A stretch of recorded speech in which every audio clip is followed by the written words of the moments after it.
And they took my time away from me. They took 2 years of pay away from me.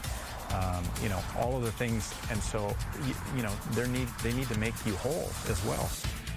Firefighters let go because of the COVID vaccine mandate. They get to come back 3 years later, or do they?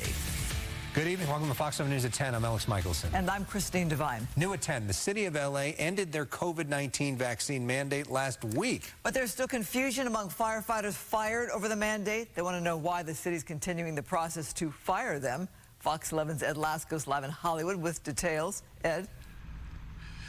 And Christine, when you look at it, when you listen to it, it really seems like a strange one. No wonder some of the terminated firefighters are saying it is frustrating, it is despicable. So on one hand, you have the city finally ending its vaccine mandate. And then on the other hand, the city says we will rehire those terminated workers, those terminated firefighters, only so the city could fire them again.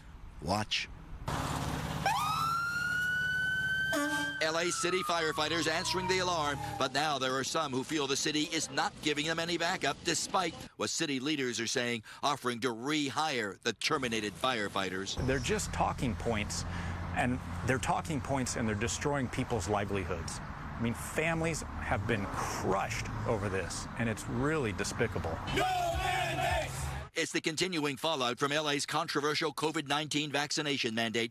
Get vaxxed or get fired. The city ending that mandate last week, but there is still no end to the hardship for hundreds of city workers like John, a fireman, paramedic for some 20 years in the city until he lost his career a couple of years ago, rejecting that mandate and the vaccine. The city cannot unilaterally destroy people's lives.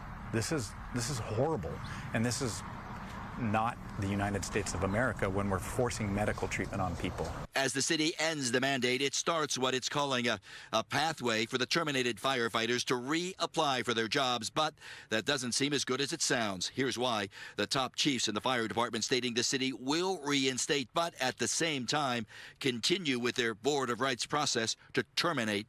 Come back to work, be a good soldier, but we're still going to continue to terminate you through that process for a mandate or a condition of employment that doesn't exist anymore. Condition of employment, you hear that? It's at the center of the legal challenge against the city as imposing the mandate and then lifting it, changing the condition of employment back and forth a few times. But there is no changing the hard feelings that have followed since. And they took my time away from me. They took 2 years of pay away from me. All of the things. And so, they need to make you whole as well. Now, that's how strong these feelings still are out here now live. No wonder, John, other terminated firefighters, along with terminated city workers, hundreds of them, have several lawsuits against the city. They are hoping that the courts will see it their way. They continue to contend, to argue that that mandate made the conditions of employment and made their termination illegal. We'll see what happens.